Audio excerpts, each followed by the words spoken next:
บ่ตกมื้อนี้แดดเด้มื้อเนี่ยซุมื้อแดดซุมื้อฝนตกขึ้นหลายแล้วเด้นอขึ้นหลายแล้วหลังจากนี่ประมาณจะสิ้นเดือนนี่แหละเฮาก็สิเบิ่งมันเป็นแถวก็บ่ขึ้นดีปานใดดอกประมาณเดือนหนึ่งกับ15มื้อนี่2 เดือนนี่มันสิครบเบิดเด้เนี่ยวันนี้ก็มาเบิ่งหญ้าแฮวหมูก็สิตายแล้ว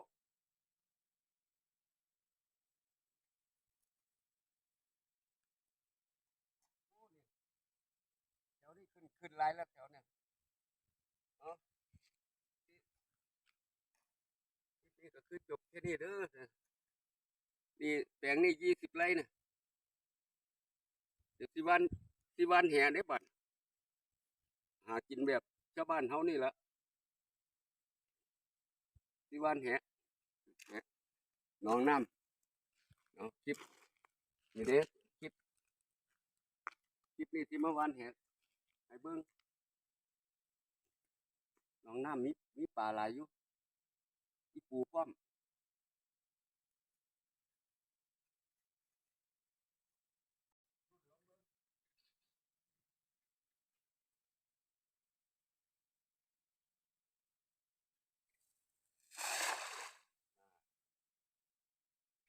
เอาพี่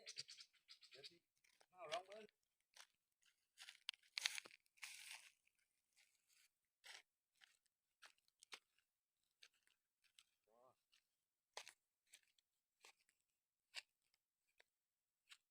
เดี๋ยวลุ้นกัน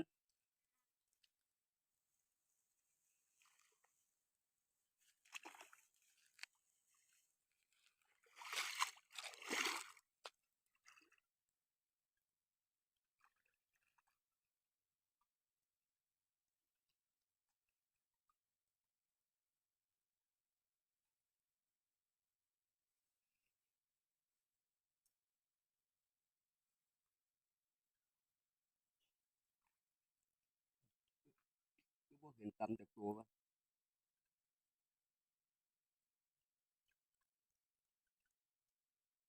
ลุ้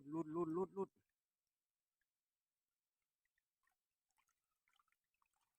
โอ้ย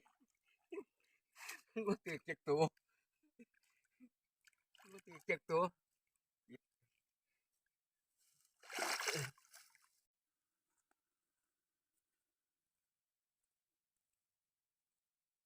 ก็ดินนุ่มๆอยู่ไปหว่านปลาหว่านปลาบ่ได้ดอกอีปูก็บ่ได้จักตัวบ่เคยได้หากินแต่ลูกแต่หลานเอามาให้มาส่งเนี่ยกำลังสิขึ้นซอดหลายแล้วล่ะเอาคลิปนี้ก็คือจบแค่นี้เด้อวันนี้สิเข้าบ้าน